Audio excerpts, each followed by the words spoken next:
Pemirsa, kita akan memasuki Habar Nampanambayan.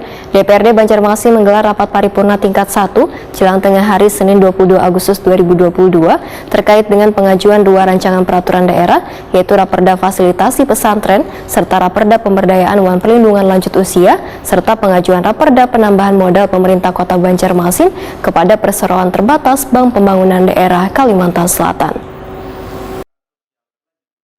DPRD Banjarmasin menggelar rapat paripurna tingkat pertama di ruang rapat paripurna Gedung DPRD Banjarmasin Jalan Lambung Mangkurat, Banjarmasin Tengah, jelang tengah hari Senin 22 Agustus 2022.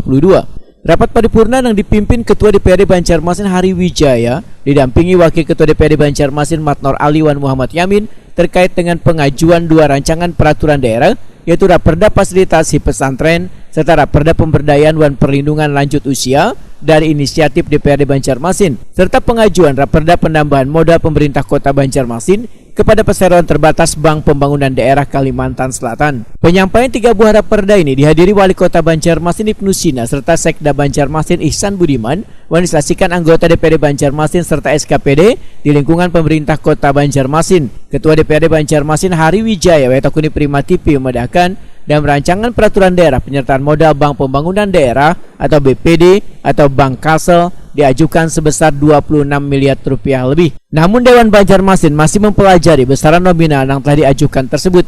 Politisi Partai Amanat Nasional ini berharap dengan adanya penyertaan modal ini nantinya pelayanan yang diberikan pada warga akan berjalan dengan baik. Namun Bank Kasel pun diingatkan untuk menjaga sistem keamanannya supaya kasus skimming yang sempat menimpa nasabah hingga menimbulkan kerugian bagi bank daerah ini kada terulang lagi. Hari Wijaya menyatakan kemungkinan besar penyertaan modal ini nantinya akan dianggarkan pada APBD Perubahan 2022. Insya Allah dianggarkan di perubahan nanti. Tapi kita belum membahas untuk pembahasan belanja di APBD Perubahan. Jadi belum bisa memastikan berapa angkanya. Tapi pansusnya dibentuk lah tuh. Pansus itu jadi mekanisme kemarin itu ada dulu usulan penyampaian raperda dulu, penyampaian raperda dari pemerintah kota tentang penanaman modal. Setelah itu adanya penyampaian dokumen KUPA, APBD Perubahan.